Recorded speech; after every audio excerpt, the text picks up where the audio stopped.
Hey everyone, this is Prakash Thakur and welcome to intelligent academy. Guys, आज से हम लोग जीके जीएस का फर्स्ट सेशन शुरू कर रहे हैं, क्योंकि आपको पता है कि ये जो सेशन है सीमेट एग्जाम्स को लेके है और सीमेट का एग्जाम जो है वो 25 जनवरी को होने वाला है और अब बहुत कम टाइम बचा है। तो आज से मैं जीके जीएस के सेशन शुरू कर रहा हूँ। मेरे इनोवेशन एंटरप्रेन्योरशिप के सेशंस ऑलरेडी चल रहे हैं, जहाँ मैं 19 सेशन दे चुका हूँ और बहुत सारे बच्चों का फीडबैक आ रहा था, कमेंट आ रहा था, सर जीके जीएस का करवाओ, जीके जीएस का करवाओ, इसलिए मैंने ये सेशन भी शुरू किया है। तो आप सबसे रिक्वेस्ट है कि इसके पूरे सारे सेशंस को अटेंड करना। ये एंड तक यानी कि 25 जनवरी तक सेशंस चलते रहेंगे कंटिन्यू। जीके जीएस के भी, इनोवेशन एंटरप्रेन्योरशिप के कॉन्सेप्ट भी पढ़ेंगे, ऑब्जेक्टिव भी पढ़ेंगे। लेकिन जीके जीएस वाले पोर्शन में मेरा आपसे यही रिक्वेस्ट है कि ऑब्जेक्टिव क्वेश्चन ही करा पाऊंगा मैं इतने कम टाइम में, बट मैं सारे सेक्शंस को अटेंड करूंगा, जैसे history, geography, constitution, economy, static, GK, science, सबके क्वेश्चन तो इन सभी से एक आध ही आते हैं, मिला जुला के क्वेश्चंस आते हैं। बिजनेस के जीके भी बताऊंगा इसमें, ठीक है। इनोवेशन एंटरप्रेन्योरशिप अलग है पूरा और ये अलग होगा, तो सारे टाइप के करवाऊंगा मैं, स्टैटिक से लेके सभी टाइप। बस आपसे रिक्वेस्ट है कि डेली सेशंस को अटेंड कीजिए और सारे क्वेश्चंस के जो पीडीएफ होंगे आपको वो इंटेलिजेंट अकेडमी ऐप में मिलेगा, तो ऐप डाउनलोड कर लेना। हाँ, आप पेड सेशंस भी ज्वाइन कर सकते हो मेरे। चलो, पेड सेशन में क्या होगा कि बेसिक से चीज़ों को समझाया जाएगा, उसके लेक्चर्स होंगे पूरा, ज्योग्राफी के, हिस्ट्री के, कॉन्स्टिट्यूशन वगैरह के। और ये जो फ्री सेशंस है यहाँ हम लोग ऑब्जेक्टिव क्वेश्चन की प्रैक्टिस करेंगे। तो आप सबसे रिक्वेस्ट है कि आप लोग प्रैक्टिस कीजिए, कमेंट करके अपना आंसर भी बताइए। अगर आप पहले से पढ़ चुके हैं तो, नहीं पढ़े हैं तो मैं यहाँ सारी चीज़ें तो करवाऊंगा। तो चलिए शुरू करते हैं आज का फर्स्ट लेक्चर। और आज जो मैं टॉपिक कराऊंगा ना, हम जो स्टार्ट कर रहे हैं अभी, वो पहले ये टॉपिक को शुरू कर रहे हैं, ठीक है। हम लोग पहले इकोनॉमिक्स टॉपिक को शुरू करेंगे, उसके बाद और दूसरे टॉपिक लूंगा मैं। पहले ये इसको कंप्लीट करूंगा, इसके कुछ सेशंस आएंगे, हर के टॉपिक के करीब 100-200 क्वेश्चंस कवर करने की कोशिश करूंगा, ताकि इन्हीं में से एग्जाम में क्वेश्चन आ जाए। मेरी प्रायोरिटी यही है कि हम वो इंपॉर्टेंट क्वेश्चंस करेंगे। मैं सब नहीं बता रहा हूँ, वो इंपॉर्टेंट क्वेश्चंस बता रहा हूँ जो एग्जाम में आने की पॉसिबिलिटी बहुत हद तक है, ताकि आपका preparation at the end momentum 1 month में बेस्ट हो जाएगा। ये मेरी पूरी कोशिश है, तो प्लीज अच्छे से पढ़ाई कीजिए। तो हम लोग इकोनॉमिक्स या कुछ लोग इकोनॉमिक्स कहते हैं, वो डिपेंड करेगा, सबके प्रोनाउंसिएशन अलग अलग होते हैं, अलग अलग स्टेट के लोग अलग अलग तरीके से बोलते हैं। तो चलो हम पहला क्वेश्चन पे आ जाते हैं। और हाँ, आपको कमेंट करके आंसर बताना है। आप लोग आंसर बताइए, अगर आप कैपेबल है आंसर देने में तो प्लीज आंसर बताइए अपना। मैं तो एक्सप्लेन करूंगा, लेकिन तब तक आप कमेंट करके अपना आंसर बताइए, जिससे आपका प्रैक्टिस हो जाएगा। और फिर मैं एक्सप्लेन तो कर ही रहा हूं। देखो, workers from which of the following sector produce goods which are not tertiary. इनमें से कौन से सेक्टर के जो वर्क है वो टर्सरी सेक्टर में नहीं आते हैं। अब इसके लिए अगर आपने किसी का पेड ज्वाइन किया है तो आपने पढ़ा होगा सेक्टर्स ऑफ इकोनॉमी। अगर आपने पेड नहीं ज्वाइन किया, कहीं कुछ पढ़ा ही नहीं, तो आपको पता ही नहीं होगा सेक्टर्स ऑफ इकोनॉमी क्या होते हैं। तो मैं कोशिश करूंगा कि इसके साथ थोड़ा सा बेसिक्स भी कराऊं। फिर आप में से किसी को लगेगा सर स्लो हो रहा है, तो प्लीज देखो, अगर आपको एग्जाम क्रैक आउट करना है तो थोड़ा वक्त देना पड़ेगा। अगर आप चाहो कि एकदम तुरंत सब हो जाए तो नहीं होगा, तो थोड़ा मैं एक्सप्लेन करूंगा, ठीक है। अब इसका राइट आंसर बता दे रहा हूं मैं पहले। इसका राइट आंसर आएगा शुगर मिल, ठीक है। राइट आंसर क्या आएगा? डी, शुगर मिल आएगा। क्यों आएगा इसके लिए आगे मैं एक्सप्लेन कर दे रहा हूं डिटेल में थोड़ा सा। आगे मैं क्या बताऊंगा अभी? सेक्टर्स ऑफ इकोनॉमी, जिससे आपको पता चलेगा कौन से सेक्टर्स होते हैं। बस कुछ सेकंड में क्लियर करा दूंगा। देखो, 3 सेक्टर होते हैं। प्राइमरी सेक्टर, ठीक है। प्राइमरी सेक्टर में वो चीज आते हैं जो हमें नेचर से डायरेक्टली मिलता है। मैं शॉर्ट में बता रहा हूं, नेचर से डायरेक्टली क्या मिलता है हमें, वो चीजें आएंगी। जैसे फिश मिलेगा, हम मतलब फार्मिंग करते हैं, खेती करते हैं, गेहूं, चावल, राइस, ये सारी चीजें। तो जो हमें नेचर से डायरेक्ट मिलते हैं उसे क्या कहते हैं? Primary sector. यहाँ पे है, देखो क्या क्या मिलता है। देखो, एग्रीकल्चर के सारी चीजें, माइनिंग के, फॉरेस्ट, ये सब क्या है? ये सब हमें नेचर से डायरेक्ट मिलता है। इसको क्या कहते हैं? Primary sector. सेकेंडरी सेक्टर मतलब सीधा होता है मैन्युफैक्चरिंग या इंडस्ट्रीज, ठीक है। इसका मतलब क्या होता है? इंडस्ट्रीज या फिर मैन्युफैक्चरिंग आप कहोगे। तो इसमें ज्यादातर क्या ध्यान रखना है? मैन्युफैक्चरिंग, जो कोई कंपनी है ना जो चीज बनाती है, उसे कहते हैं सेकेंडरी सेक्टर। टर्सरी सेक्टर, या इसको कहते हैं हम लोग, ये जो सेक्टर होता है इसमें क्या होता है? Service sector. इसका एक और नाम है क्या, सर्विस सेक्टर। तो सर्विस सेक्टर का मतलब जो सर्विस देते हैं, सर्विस कौन देता है, बैंक। सर्विस कौन देता है, देखो क्या है, बैंक सर्विस देता है। बैंक आपको कुछ खाने के लिए देता है क्या, नहीं, क्या देता है, सिर्फ सर्विस देता है। बैंक हो गया। ट्रांसपोर्ट, आप बस में, ट्रेन में, एयरप्लेन में जाते हैं तो क्या होता है, ट्रांसपोर्ट, वो आपको कुछ देता नहीं। इंश्योरेंस हो गया, ये बिजनेस कंज्यूमर, मतलब यहां हमें यही समझना है कि टर्सरी सेक्टर में सर्विस देने वाला, मैं भी सर्विस दे रहा हूं आपको, मैं कुछ दे रहा हूं, आप मुझसे जो खरीदेंगे पेड कोर्स, उसमें मैं बस अपने लेक्चर दूंगा, मेरे पास जो क्वालिटी है, मेरे पास जो नॉलेज है वो आपको डिलीवर करूंगा, मैं कोई सामान थोड़े ना दे रहा हूं आपको।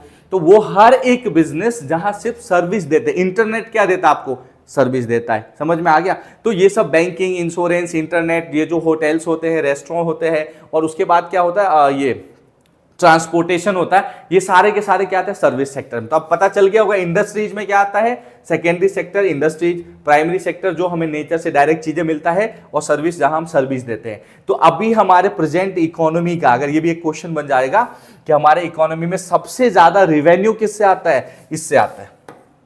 सबसे ज्यादा हमारे इकोनॉमी में जीडीपी का आप बोल सकते हो रेवेन्यू किससे आता है, टर्सरी सेक्टर से आता है। ये क्वेश्चन भी आ सकता है। चलो अगले क्वेश्चन की तरफ बढ़ेंगे। सेकंड क्वेश्चन, आपको आंसर देना है, कमेंट करके आंसर दीजिए।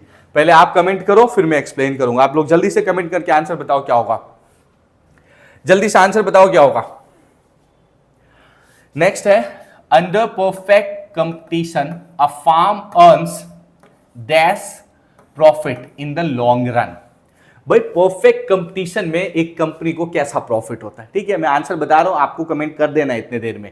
इसका राइट आंसर आएगा नॉर्मल प्रॉफिट, ठीक है, इसका राइट आंसर क्या आएगा, नॉर्मल प्रॉफिट। भाई क्यों आता है नॉर्मल प्रॉफिट, इसके लिए आपको कितने टाइप के जो है ना ये कंपटीशन होते हैं, परफेक्ट, इसको मार्केट कंपटीशन भी बोलते हैं। ये कितने टाइप होते हैं थोड़ा सा शॉर्ट में एक्सप्लेन कर दे रहा हूं, जिन्हें आ रहा होगा रिवीजन हो जाएगा, ठीक है। चलो एक्सप्लेन करूंगा तो ये सारी चीजें अच्छे से क्लियर होगा आपको। देखो थोड़ा सा समझते हैं हम लोग टाइप्स ऑफ मार्केट स्ट्रक्चर। क्या होता है टाइप्स ऑफ मार्केट स्ट्रक्चर, पहला होता है मोनोपोली। अब मैं शॉर्ट में ही बताऊंगा। मोनोपोली का मतलब होता है ऐसा बिजनेस जो एक ही कंपनी करता हो, यानी कि अगर मान लो कोई भी चीज, ये डिजिटल बोर्ड है, अगर कोई एक ही कंपनी ये डिजिटल बोर्ड बनाए ना तो ये बहुत महंगा बेचेंगे। क्यों, क्योंकि वो उसकी मोनोपोली है। मोनोपोली मतलब एकाधिकार, आई मीन सो कि अगर एक कोई प्रोडक्ट का एक ही प्रोड्यूसर हो तो वो चीज हमेशा बहुत महंगा मिलेगा, क्योंकि कोई और तो है नहीं जो बना सकता है। तो अगर कोई और नहीं बना सकता तो ऑब्वियसली हर आदमी को मजबूरी में उसी बंदे से चीजें खरीदनी पड़ेंगी। तो इसको क्या कहते हैं, मोनोपोली। क्लियर हो गया होगा। मोनोपोली मतलब कि अगर जो भी कोई प्रोडक्ट है, कोई सर्विस है, एक ही बंदा दे रहा हो तो उसको हम क्या कहेंगे, मोनोपोली। तो फिर वो अपने मन मर्जी से, अपने इच्छा के हिसाब से चीजों की प्राइस डिसाइड करेगा, क्योंकि कोई और कंपटीशन में है ही नहीं। नेक्स्ट देखो, ये ओलिगोपोली जो है इसका मतलब क्या होता है, जहां पे कुछ लोग होते हैं, एक नहीं होते। मान लो 2-4 लोग ही बिजनेस कर रहे होते तो भी बहुत बड़ी बात है। अगर मान लो कि कोई भी राइस, सिर्फ 2-4 फार्मर अगर राइस का प्रोडक्शन करेंगे तो वो महंगा ही बेचेंगे, क्योंकि 2-4 मिलकर अपना एक क्या बना लेंगे, एसोसिएशन बना लेंगे, चीजों को महंगा बेचेंगे। तो कस्टमर के लिए मोनोपोली तो बहुत डेंजरस है, ओलिगोपोली भी खतरनाक ही है, कस्टमर के लिए अच्छा नहीं है, ठीक है। तो इसका मतलब जब कुछ लोग बिजनेस कर रहे होते हैं मिलके तो उसको हम ओलिगोपोली बोल सकते हैं। नेक्स्ट है देखो, परफेक्ट कंपटीशन, यही था। अब इससे पहले एक और बात, इन दोनों में देखो, इसमें क्या होता है कि जो बिजनेस कर रहे हैं ना उसे मतलब प्रॉफिट ज्यादा मिलता है, मैक्सिमम बोल सकते हो, ठीक है, इसको ज्यादा प्रॉफिट मिलेगा। इसमें तो एकदम over limit, over the maximum बोल सकते हो, ओवर मैक्सिमम जो बोल दो, प्रॉफिट मिलता है। ये किसको, जो बिजनेस करता है उसे ये सब मिलता है, कस्टमर को लॉस होता है इनमें और इसमें। अब अगला देखो, परफेक्ट मार्केट में क्या होता है, नॉर्मल प्रॉफिट मिलता है। नॉर्मल प्रॉफिट क्यों मिलता है समझाता हूं। देखो परफेक्ट मार्केट का मतलब होता है जहां बहुत सारे सेलर होंगे, बहुत सारे बायर होंगे। जैसे एक बाजार मार्केट लगता होगा ना हर एरिया में, नहीं कोई दिन होता, मंडे, ट्यूसडे, वेंसडे, थर्सडे, किसी न किसी दिन हर एरिया में एक मार्केट लगता है। या आपका कोई फेमस मार्केट होगा जहां जाते हैं सामान खरीदने। अब वहां पे क्या होगा कि 100-200 शॉप वाले हैं, दुकान वाले हैं, एक ही चीज के 10 दुकान वाले होते हैं। तो फिर क्या होगा कि हर कोई मिनिमम प्राइस में बेचेगा, क्योंकि अगर एक मान लो 100 रुपए का बेच रहा है, दूसरे ने 150 में बेचा, तो सब 100 रुपए वाले से खरीदेंगे, तो 150 वाला भी अपनी प्राइस 100 कर लेगा। तो मिनिमम प्रॉफिट मतलब प्रॉफिट पे लोग सेल कर देते हैं। इसलिए मार्केट जो लगता है ना, वहां हमें सस्ता सामान मिलता है, क्योंकि बहुत सारे शॉप वाले होते हैं, सबका कंपटीशन होता है। तो यहां कस्टमर के लिए प्रॉफिटेबल है। अगर एक आप कस्टमर हो ना, तो उसके लिए परफेक्ट कंपटीशन क्या होता है, प्रॉफिटेबल होता है, अच्छा होता है, सस्ते में सामान मिल जाता है, इसलिए इस टाइम पे क्या प्रॉफिट मिलता है, नॉर्मल प्रॉफिट।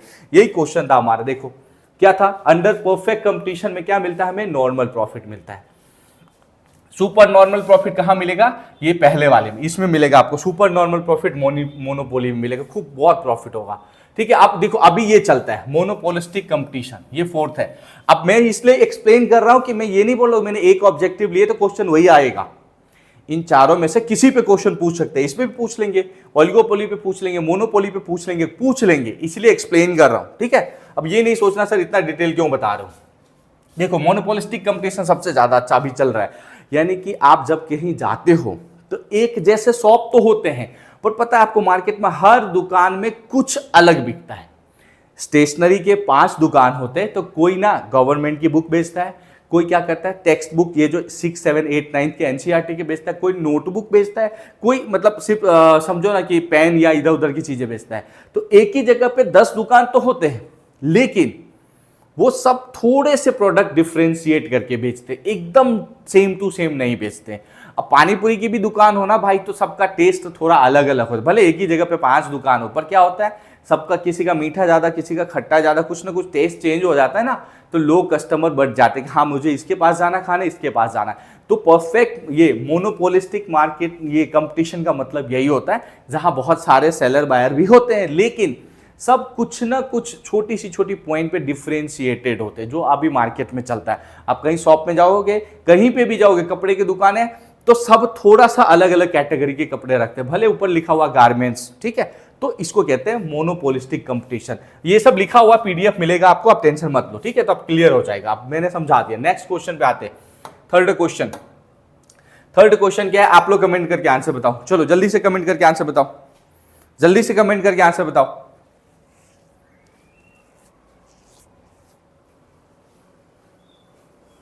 जल्दी से कमेंट करके बताओ आंसर।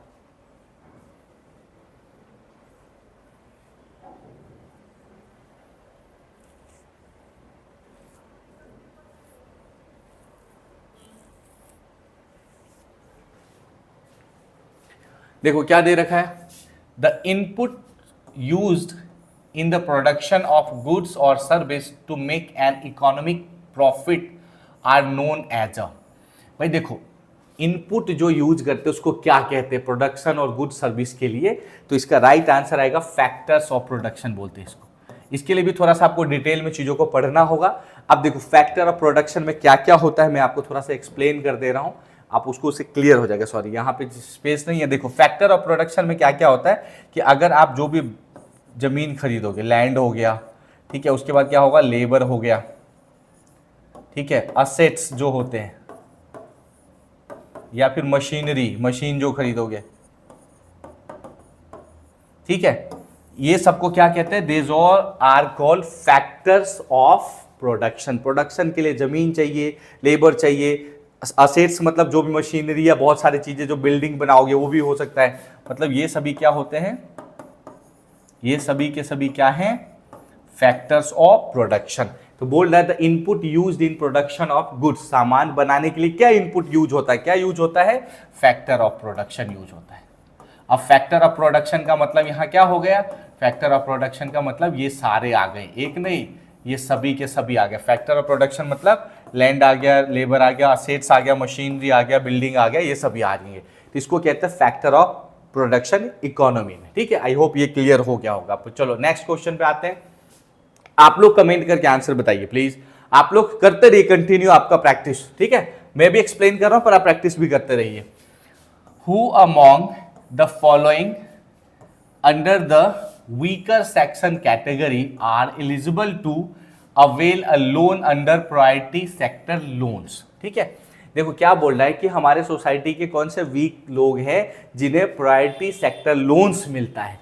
अब देखो प्रायोरिटी सेक्टर लोन्स क्या होता है, प्रायोरिटी सेक्टर लोन्स का मतलब होता है जो समाज के बहुत नीडी लोग हैं जिन्हें बहुत जरूरत है, या गवर्नमेंट या आरबीआई की एक लिस्ट होता है कि ये जो लोग हैं ना ये हमारे प्रायोरिटी पे है। जैसे आपके लिए भी कुछ लोग होते हैं ना, आपके बहुत अच्छे गहरे मित्र होंगे, फ्रेंड होंगे, वो आपके प्रायोरिटी पे होते हैं। वो आएंगे तब उसको ज़्यादा जो है ना घर पे बहुत सारे चीज़ें खिलाओगे पिलाओगे, क्योंकि आपका बेस्ट फ्रेंड होगा। लेकिन यह गवर्नमेंट का फ्रेंड नहीं होता, ये कॉन्सेप्ट नहीं है। गवर्नमेंट के लिए जो बहुत वीक है, जो बहुत पुअर हैं, तो वो एक डिसाइड करता है कि भाई XYZ कैटेगरी में रहने वाले जो लोग हैं ये हमारे प्रायोरिटी सेक्टर लोन्स में आएंगे। तो उन्हें गवर्नमेंट क्या होगा, सब्सिडी के साथ बहुत सारे उसको जो है ना एडवांटेज देते हैं, लोन देते हैं उसे। तो उसमें कौन कौन आता है, अब इसके लिए आपको ये पता होना चाहिए कि प्रायोरिटी सेक्टर लोन्स में कौन कौन आते हैं। ठीक है, मैं एक्सप्लेन करता हूँ। देखो, पहला मीडियम एंड बिग फार्मर नहीं आएंगे। प्रायोरिटी सेक्टर मतलब क्या बोला, जो लोग समाज के नीडी, जरूरतमंद, गरीब लोग हैं ना, उनकी बात हो रही है। तो मीडियम और बिग फार्मर को तो नहीं होंगे। सेल्फ हेल्प ग्रुप्स क्या होता है, गांव में या मतलब लोकल एरिया ग्रुप, आप एक तरह से बोल सकते हो कि कुछ लोग मिला के पैसे थोड़ा इकट्ठा करेंगे, गवर्नमेंट की हेल्प मिलती है, इस तरह से चलता है। तो सेल्फ हेल्प ग्रुप होता है एक ये। अभी मैं फाइनल आंसर नहीं बताऊंगा, सब समझ लेते हैं। अगला है, देखो ये आता है इसके अंदर, लेकिन पर्सन विथ नो डिसेबिलिटी, अब ये नहीं होगा। ये भी आता है जिसको कुछ डिसेबिलिटी हो, आंख कान हाथ पैर कुछ ना हो ना, ऐसे पर्सन को जरूरतमंद कहते हैं, उन्हें लोन मिलता है। लेकिन यहाँ क्या बोल रहा है, पर्सन विथ नो डिसेबिलिटीज, तो इसका मतलब ये नहीं आएगा। अगर लिखा होता पर्सन विथ डिसेबिलिटीज तो इसका आंसर ये होता। ठीक है, अगला देखो, artisan, village and cottage industries where the individual credit limits exceed 1 lakh. अब ये होता, आर्टिशियन, विलेज, कॉटेज इंडस्ट्रीज वाले इसमें आते हैं प्रायोरिटी सेक्टर लैंडिंग में, लेकिन उसकी एक्सीड लिमिट 1 लाख से क्या होना चाहिए, लेस होना चाहिए। पर यहां तो 1 लाख से ज्यादा है, तो इसका मतलब ये भी नहीं होगा। तो इसका राइट आंसर क्या आएगा आपका, B is the right answer. Self help groups बहुत पुअर लोगों की ग्रुप होती है एक तरफ से। तो यहां लिमिट अगर 1 लाख से कम होता तो ये भी आते। तो क्या क्या रूल याद रखना है आपको, कौन कौन आएंगे इसमें, गरीब लोग आएंगे, आर्टिशियंस आएंगे, विलेज के लोग आएंगे, कॉटेज वाला जो इंडस्ट्रीज होता है, घर से ही जो हम काम कर पाते हैं वो सब आएंगे। बस उनकी लिमिट 1 लाख से कम होनी चाहिए। अगर कोई बंदे को डिसेबिलिटीज हो, कोई लंगड़ा लूला ऐसा कुछ है, तो वो आएंगे, लेकिन यहाँ नो डिसेबिलिटीज दिया है, तो इसका राइट आंसर आ जाएगा बी। तो आई होप आपको क्लियर हो गया होगा, B is the right answer of this question. B is the right answer of this question. Next question पे आते हैं।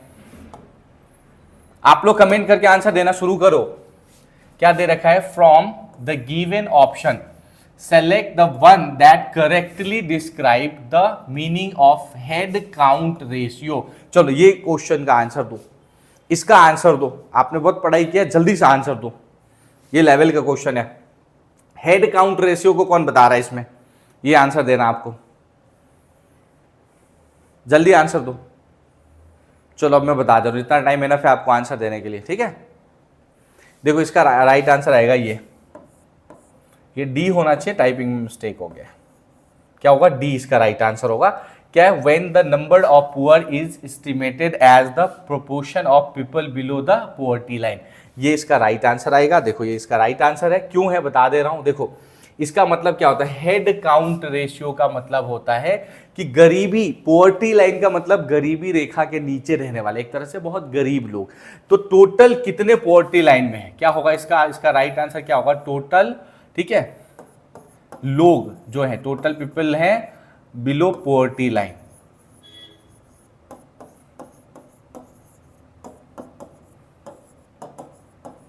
Divided by total population. समझ में आ गया, मतलब जिस भी एरिया में हम बात कर रहे हैं वहां गरीब कितने लोग हैं और टोटल लोग कितने हैं, इंटू 100 हो जाएगा, इंटू 100 हो जाएगा। तो ये क्या बनाएगा आपका, ये बनाएगा हेड काउंट रेशियो, इसी को कहते हैं। आगे भी एक्सप्लेन किया, थोड़ा देख लो इसके बारे में, थोड़ी फैक्ट भी पढ़ लो आप लोग। क्या दे रखा है, देखो the head count ratio HCR is the proportion of population that lives below the poverty line. अब प्रोपोर्शन का मतलब क्या होता है, यही होता है कि ऊपर क्यों कौन होंगे, पॉवर्टी यानी कि गरीब लोग में। अब शॉर्ट में लिख रहा हूं, ठीक है, पूरा लाइन नहीं लिख रहा हूं। पॉवर्टी वाले नीचे क्या होगा, टोटल पॉपुलेशन होगा। ठीक है, टोटल पॉपुलेशन, और यहां हो जाएगा इंटू 100, ये आ जाएगा, यही लिखा हुआ है। अब एक इसमें कुछ फैक्ट्स इंपॉर्टेंट है जो आपको लर्न कर लेना है। देखो एक तो ये करना है आपको, ये तो मैंने समझा दिया। अकॉर्डिंग टू नीति आयोग के हिसाब से क्या है, ये कितना है, देखो HCR इज 19.28। कहां पे याद रखना है, देखो 2019 और 21 1921 का रिपोर्ट है कि पोवर्टी इंडेक्स कितना है, HCR 19.28 एंड अर्बन में इतना है। ये कहा है रूरल में, रूरल का मतलब क्या होता है, गांव में, ठीक है। रूरल एरिया में 19.28% है और अर्बन एरिया में 5.27। इसके ऊपर क्वेश्चन बन सकते हैं, तो इस डेटा को अच्छे से लर्न कर लेना आप लोग। तो यही होता है हेड काउंट रेशियो। आई होप आपको क्लियर हो गया होगा कि हेड काउंट रेशियो क्या होता है। मैं थोड़ा सा बस एक्सप्लेन कर रहा हूं, कोशिश कर रहा हूं कि आपका डाउट्स क्लियर हो जाए। नेक्स्ट क्वेश्चन पे आते हैं। मेरे बताने से पहले आप कमेंट करके आंसर दीजिए। आप लोग कमेंट कीजिए, इसका आंसर बताइए जल्दी से, कमेंट करके आंसर बताइए। Which of the following is the correct explanation of the term capital receipt? देखो अब इसके लिए ना आपको बहुत सारे अलग अलग रिसिप्ट होते हैं, रिवेन्यू रिसिप्ट, कैपिटल रिसिप्ट, वो आपको समझना होगा। अगर वो क्लियर होगा तो ये समझ पाओगे, इसलिए बेसिक्स तो सबसे जरूरी होता है। किसी भी सेक्शन के लिए बेसिक्स क्लियर होगा, चीजें समझ पाओगे। अभी इतना टाइम नहीं है तो मैं जितना हो सकता है आपके लिए करवा रहा हूं, ठीक है। चलो अब देखो पहले समझ लेते थोड़ा सा, आप कमेंट करके आंसर देते रहो। एक होता है कैपिटल रिसिप्ट,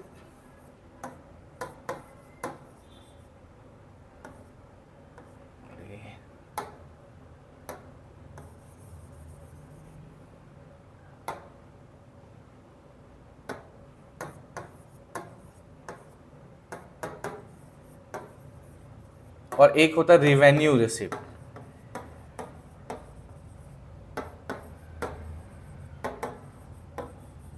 बस ये दोनों समझना है आपको। कैपिटल रिसिप्ट इसका मतलब क्या होता है, बहुत बड़ा अमाउंट आता है, बिग अमाउंट। अब बिग अमाउंट कैसे आता बता रहा हूं, हमें क्या करने पे आता है, सेल्स ऑफ असेट्स, कोई ना कोई संपत्ति बेचने पे मिलता है हमें। कैपिटल का मतलब होता है बड़ा अमाउंट। बड़ा अमाउंट कैसे मिलेगा, कुछ कुछ संपत्ति जो होता है हमारा, कुछ ना कुछ संपत्ति होता है ना, असेट्स, उसे बेचने पे मिलता है हमें कैपिटल रिसिप्ट। यानी कि जैसे मान लो अगर कोई कंपनी अपने बिल्डिंग बेचे, लैंड बेचे, मशीनरी बेचे या फिर अपने शेयर्स बेचे, तो इससे वो बड़ा सा फंड ला सकता है, इसको कहते हैं कैपिटल रिसिप्ट। दूसरा होता है रिवेन्यू रिसिप्ट। तो ये जो नॉर्मल प्रॉफिट होता है ना, बिजनेस ऑपरेशन से जो प्रॉफिट होता है उसे कहते हैं हम लोग रिवेन्यू रिसिप्ट। यानी कि जो सेल्स हुआ, सेल्स यानी कि प्रोडक्ट सेल्स करके, ठीक है। सेल्स किसको करेंगे, जो प्रोडक्ट हम बना रहे, जो कंपनी प्रोडक्ट बना रही है ना, वो प्रोडक्ट को सेल अगर करेगी कंपनी, उससे जो प्रॉफिट आएगा उसे कहते हैं रिवेन्यू रिसिप्ट्स। और कैपिटल रिसिप्ट मतलब जो बड़ा सा अमाउंट आता है, लेकिन कैसे, सेल्स ऑफ असेट्स, संपत्ति बेच देते। तो यहाँ क्या रखा है देखो, आप ऑप्शन देख लो, राइट आंसर क्या है, सी देखो, the receipts of the government which create liability और रिड्यूस फाइनेंशियल असेट्स। समझ में आ गया, पैसा तो आता है पर ये क्या करता है, असेट्स, संपत्ति को कम कर देता है या आपकी जिम्मेदारी, लायबिलिटी को बढ़ा देता है। ये कॉमर्शियल लोग ज्यादा समझ पाएंगे, पर आपको इतना ही समझना है, सेल्स असेट्स बेचोगे तो क्या होगा, कम होगा, तो क्या करता है, फाइनेंशियल असेट्स को क्या कर देता है, रिड्यूस कर देता है। तो ये इसका राइट आंसर हो जाएगा। बाकी सब में ये नहीं लिखा हुआ है, तो आप क्लियर हो जाओगे। सबको पढ़ेंगे तो टाइम ज्यादा चला जाएगा। और कुछ है नहीं तो भी देख लो, देखो क्या लिखा है, the receipt of the government grants given to state government and other. तो ग्रांट्स देना यानी कि कैपिटल रिवेन्यू रिसिप्ट वाली बात हो ही नहीं रही है। The receipts of government which result in the reduction of financial liability. Liability कम होगा तो नहीं होगा, असेट्स कम होगा तो होगा, ठीक है। तो यही बात हमें समझना है। तो इसका राइट आंसर क्या आ जाएगा, C is the right answer of this question. And I hope आपको क्लियर हो गया होगा, आई होप आपको क्लियर हो गया होगा, ठीक है। चलो आगे बढ़ते हैं नेक्स्ट क्वेश्चन की तरफ। जल्दी से बताओ इसका राइट आंसर क्या होगा। आप लोग कमेंट करके बताइए, कमेंट करके जल्दी से आंसर बताइए क्या होगा। क्वेश्चन है, विच one of the following is not a feature of an open economy. Open economy का इनमें से कौन सा एक फीचर नहीं है, ये आपको बताना है। जल्दी से कमेंट करके बताइए। अब मैं एक्सप्लेन करना शुरू करता हूं। ओपन इकोनॉमी, देखो बोलते हैं लोग ओपन माइंडेड होना चाहिए। ओपन माइंडेड क्या होता है, जो थोड़ा सा फ्रैंकली सोचते हैं। तो ओपन मतलब जहां फ्रीडम ज्यादा मिले, ठीक है। तो देखो फ्रीडम टू फॉरेन इन्वेस्टमेंट, तो ये ओपन इकोनॉमी में होता है।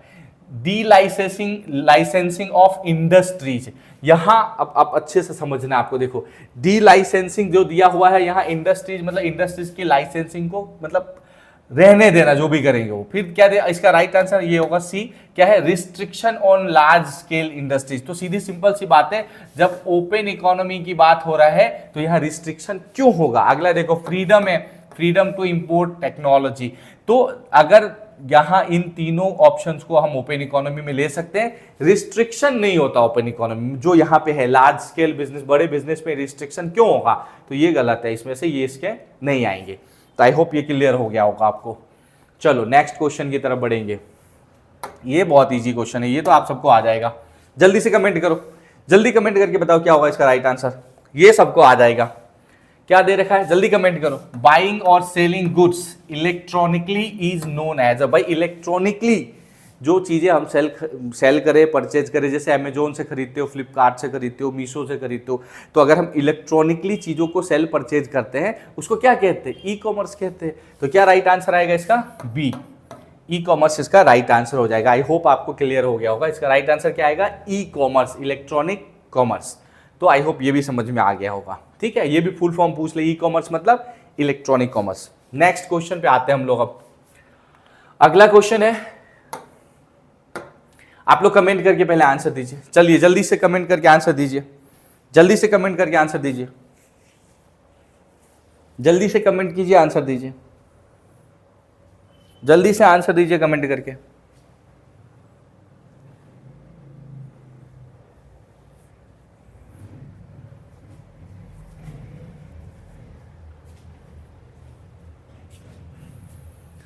क्या दे रखा है, देखिए, the government imposed upper limit on the price of goods or service is called।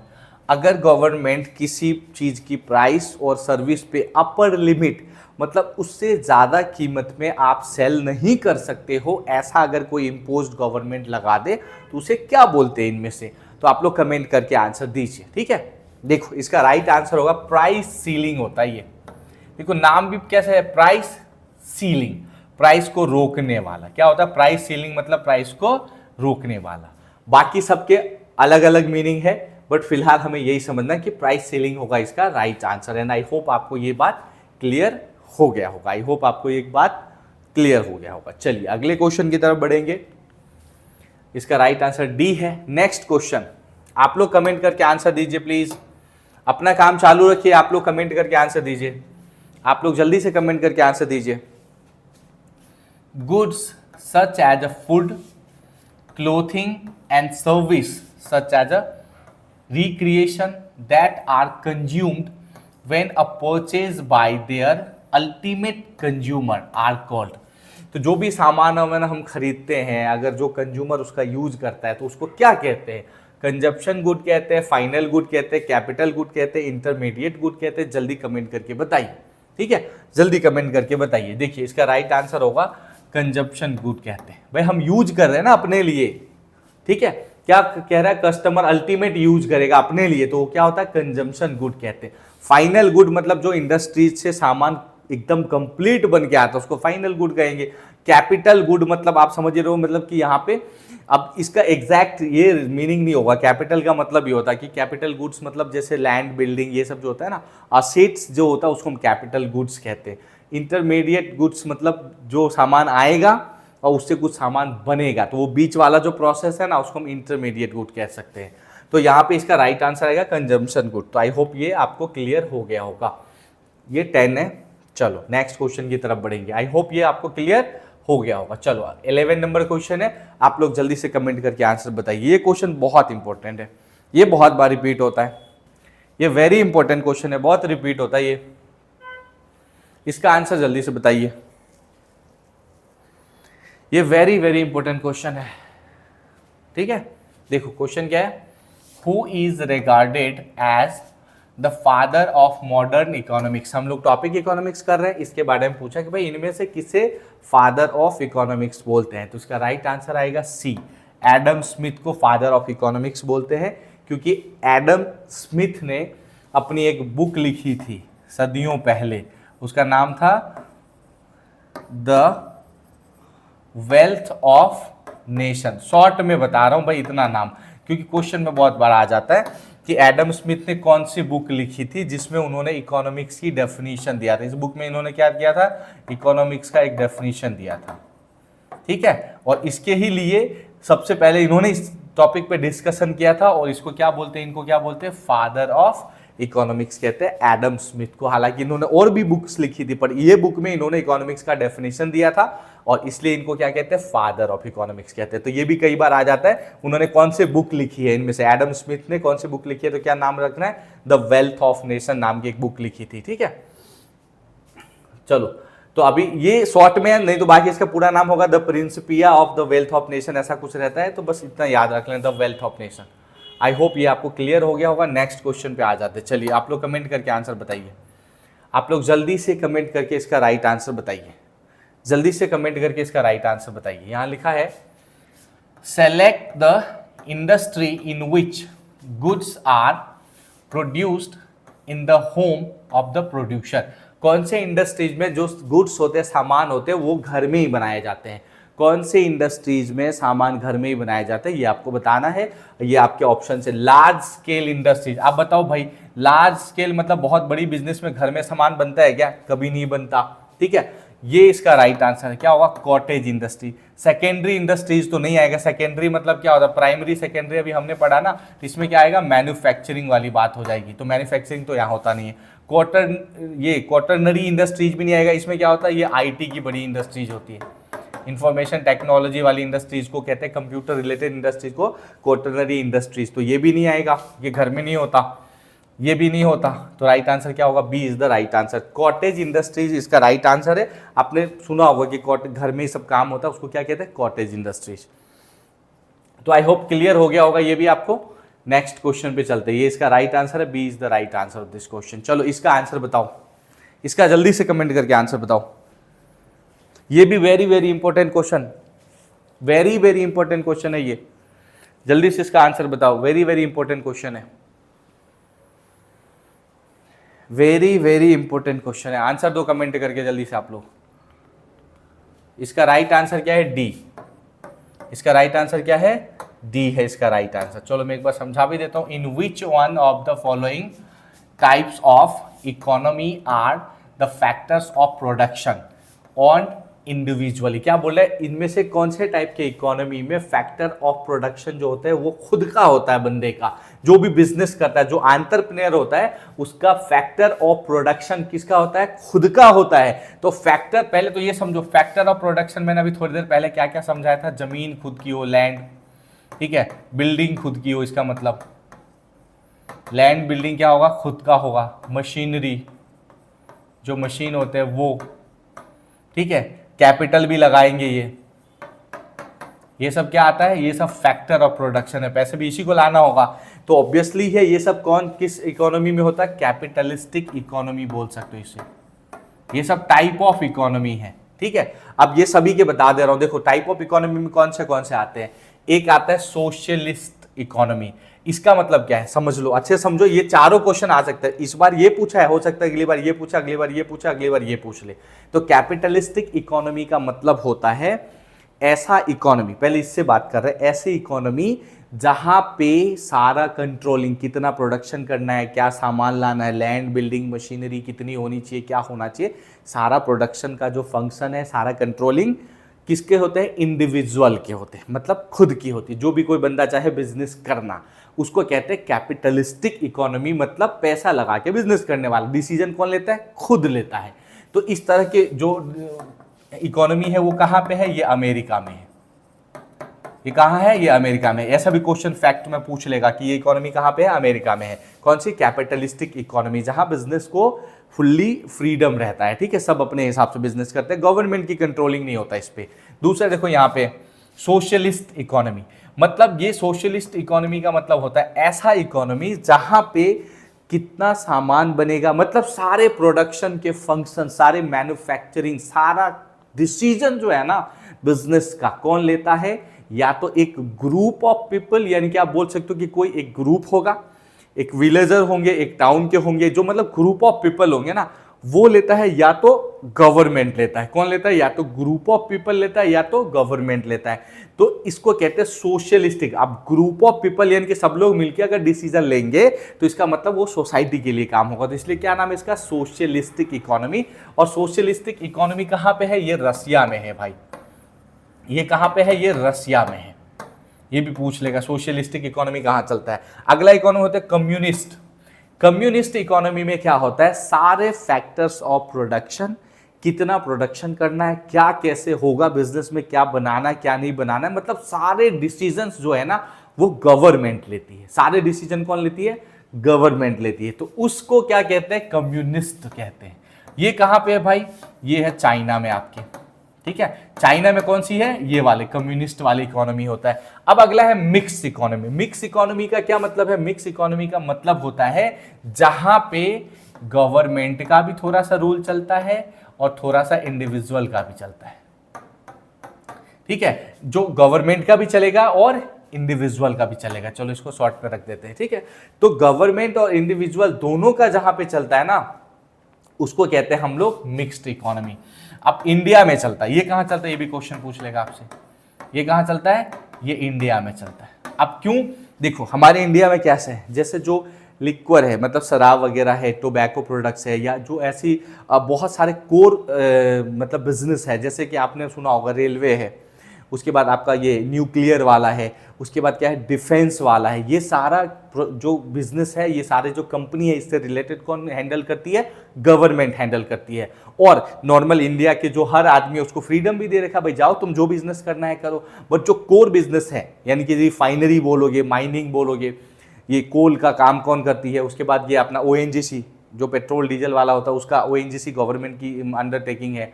ठीक है, ऐसे स्टील की कुछ कंपनियां हैं गवर्नमेंट अंडरटेकिंग है। तो कोर सेक्टर के कुछ कंपनी गवर्नमेंट की अंडरटेकिंग भी है और बाहर मार्केट में लोगों को भी अलाउड है, भाई जो बिजनेस करना है करो। तो दोनों जहां पे होते हैं, जहां पे इंडिविजुअल दोनों कर सकते हैं, इंडिविजुअल भी कर सकते हैं और गवर्नमेंट भी कर सकते हैं, उसको कहते हैं मिक्स इकोनॉमी। और ये कहां है? इंडिया में। तो आई होप सब पता चल गया होगा आपको। अब इनमें से चारों में से किसी पे क्वेश्चन बनाना तो आप कर लोगे। मैं कोशिश कर रहा हूं कि थोड़ा सा कॉन्सेप्ट क्लियर कराते हो जाओ, बाकी तो मैं ये आंसर बता के निकल जाता, फिर ये आपको समझ नहीं आता। तो जो इंपॉर्टेंट है मैं सबको एक्सप्लेन कर दे रहा हूं। ठीक है, अब उसमें ये मत रखना कि बहुत लंबा जा रहा है, बस मेरा ये रिक्वेस्ट है, बस समझ लो, काम आएगा सब, क्योंकि सारे फैक्ट्स बेसिक्स पढ़ने का हमारे पास टाइम नहीं है अभी ज्यादा। ठीक है, चलो आई होप ये क्लियर हो गया होगा।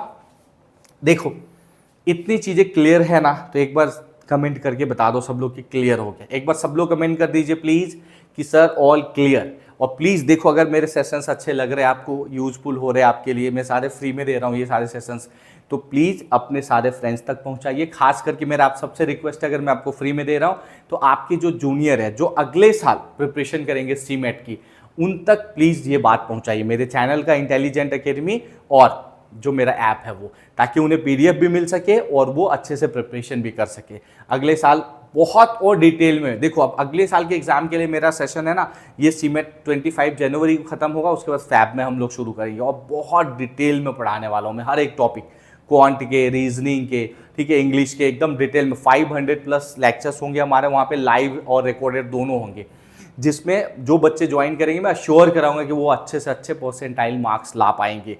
ठीक है, तो मेरा बस इतना ही रिक्वेस्ट है आप लोगों से कि प्लीज फ्रेंड्स तक शेयर कीजिए, मैं फ्री में सारे सेशंस दे रहा हूं तो। ठीक है, चलो अगला क्वेश्चन देखो, द इंडियन इकोनॉमी इज। अब पिछले क्वेश्चन जो मैंने एक्सप्लेन किया उससे आपको सब मिल जाएगा।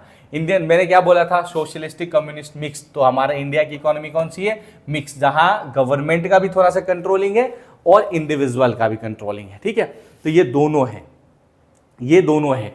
तो आपको क्या करना है? इस तरह से काम करना है। तो इसका राइट आंसर क्या हो जाएगा? C is the right answer. देखो इसका राइट आंसर क्या है? C is the right answer of this question. चलो हम लोग आगे बढ़ेंगे अगले क्वेश्चन। इसका आंसर बताइए आप लोग, चलो कमेंट करके जल्दी बताइए इसका आंसर, जल्दी से कमेंट करके आंसर बताइए, जल्दी से कमेंट करके आंसर बताइए, जल्दी से कमेंट करके आंसर बताइए।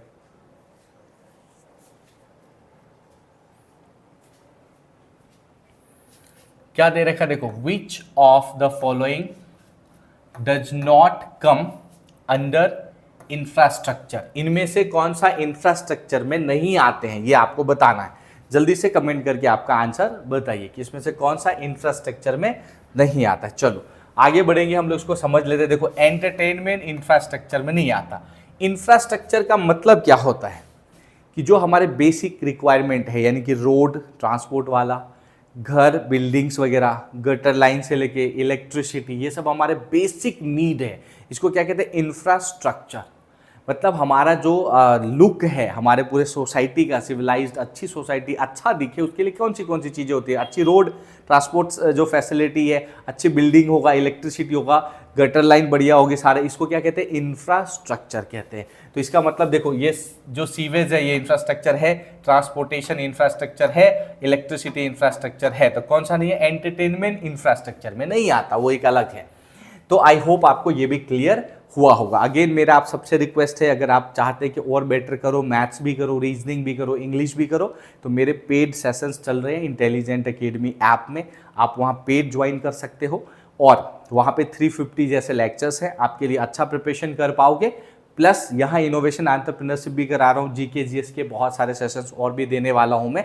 ये तो बस शुरुआत है आज से, आगे मैं बहुत सारे सेशंस दूंगा और मैं पूरी कोशिश कर रहा हूँ हम लोग जो है ना सेशंस के लेंथ भी बढ़ाएंगे डेली का। अभी पहले 1 2 3 4 दिन टेस्टिंग कर लो कि भाई आप लोग कितने कैपेबल हो, कितने क्वेश्चन तक अच्छे से कर पाते हो। तो अगर मुझे लगेगा तो मैं ऐसा 15 20 30 बहुत सारे क्वेश्चंस भी कराऊंगा डेली। मेरे पास बहुत सारे क्वेश्चन है, प्रीवियस ईयर के सारे कलेक्शन है, मैं सभी कराऊंगा आपको। और सारे जो इंपॉर्टेंट जिसके आने की पॉसिबिलिटी ज्यादा है वो करेंगे। अगेन एक रिक्वेस्ट है, देखो मैं सारे सब्जेक्ट भी कवर करूंगा, जैसे मतलब हिस्ट्री, ज्योग्राफी, कॉन्स्टिट्यूशन, अभी इकोनॉमी कर रहे हैं, साइंस, इसके जितने क्वेश्चन और स्टैटिक डेटा भी, ठीक है, वो सारे के ऊपर क्वेश्चन हो जाएगा। तो मेरा ऐसा ही है कि आपका जीके और इनोवेशन एंटरप्रेन्योरशिप तो मैं ऐसे भी फ्री में करवा दे रहा हूं आपको। तो बाकी के लिए पेड ज्वाइन कर लीजिए मेरा, थोड़ा मेरे भी हेल्प हो जाएगा।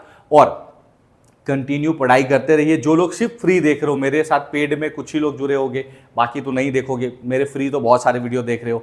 तो आप सबसे रिक्वेस्ट है, आपको अपने जूनियर को मेरे चैनल के बारे में इंफॉर्मेशन देना है ताकि अगले साल वो अच्छी तैयारी कर सके। और मेरा रिक्वेस्ट है, देखो आप सब लोग ना, इस बार कैसे हुआ, सीमेट की एग्जाम जल्दी आ गया, अब अगले बार हमें पता है कि जैन में एग्जाम हो जाएगा। तो आप सबसे रिक्वेस्ट है, अभी से ये आपकी एग्जाम कंप्लीट हो उसके बाद से ही अपने जो भी जूनियर फ्रेंड्स हैं उन्हें बता देना सीमेट की तैयारी करने के लिए। अगर कोई 1 ईयर तैयारी करे तो मैं गारंटी दे रहा हूं आपको 100% टाइल करवा के दूंगा। लेकिन वो 1 ईयर पढ़े तो, अगर वो बस 1 2 3 महीना में बहुत डिफिकल्ट टास्क हो जाता है, तो बस यही रिक्वेस्ट है कि अब 1 ईयर के लिए उनको बोलो ज्वाइन करने के लिए मेरे साथ, ताकि वो लॉन्ग टर्म पढ़ेंगे तो अच्छा रिजल्ट आएगा। ठीक है, तो आज के सेशन हम यहीं तक रखते हैं एंड आई होप कि आप लोगों को अच्छा लगा हो, मजा आया हो। कंटिन्यू पढ़ाई करते रहिए, डेली आइए, डेली अभी ये इनोवेशन एंटरप्रेन्योरशिप भी आएगा, जीके के भी सेशंस आएंगे। तो आप लोग कंटिन्यू चैनल पे आके अपना जो भी है लेक्चर्स देखिए और प्रॉफिट उठाइए उसका। ठीक है, तो आज के लिए इतना ही, कल फिर मिलूंगा, तब तक के लिए थैंक यू सो मच।